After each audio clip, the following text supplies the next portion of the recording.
Why? Because Miata. That's why. When you buy a car like this, you're bound to be questioned. What are you gonna drive in the winter?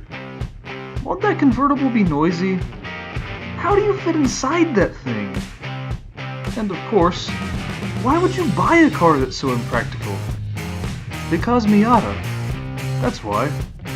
The Mazda Miata is one of those things that never goes by its real name. Like your dad's old friend whose real name you've never known, the MX-5 doesn't get to go by the name on its Wikipedia page very often. Why? I think you know the answer. Because Miata. That's why. Of course, this rule doesn't really apply in the parts of the world where people actually use its real name, but that counters my whole point here, so I'll stay stateside. If you focus strictly on horsepower and torque numbers, the Miata is far from impressive. In the NB1 generation, the 1.8-liter four-cylinder made just 140 horsepower and 119 pound-feet of torque. But no one buys a Miata for horsepower.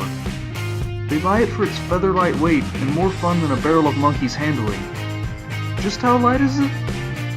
The NB1 started out weighing a svelte 2,200 pounds, or half a Challenger Hellcat. Unfortunately, this 1999 model doesn't have a limited slip diff, nor does it have ABS. Granted, the absence of the latter of those might be the reason I'm not in the hospital right now, as it allowed the brakes to lock up and keep us from hitting the deer you probably didn't see in the intro. Here's that clip again, at a much slower speed.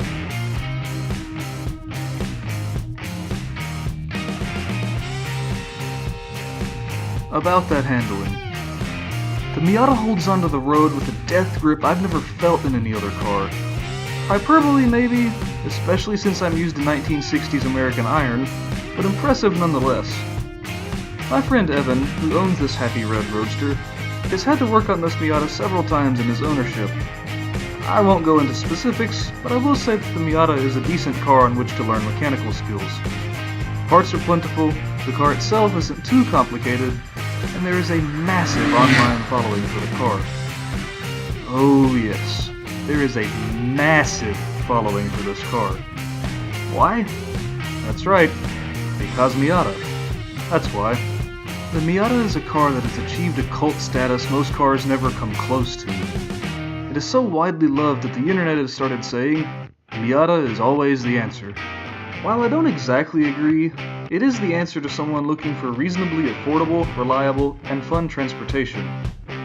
Sure, the NB1 might turn almost 4,000 RPMs going down the interstate thanks to gearing low enough to rock crawl, but the Miata isn't at home on Eisenhower's highway. Take it down some two-lane blacktop, wrong reference I know, and it comes to life. Find some back roads where the residents give you the evil eye when you blast by and disturb their peaceful Wednesday afternoon. There's a reason I'm being so specific. Why? Because Miata. That's why. Odds are, if you're watching this, you already knew everything I've said about the Miata. But the fact that you clicked on this video out of the thousands of commentaries and reviews says something about the Miata. It also says you're probably looking for an affordable but fun car. Why does it say this?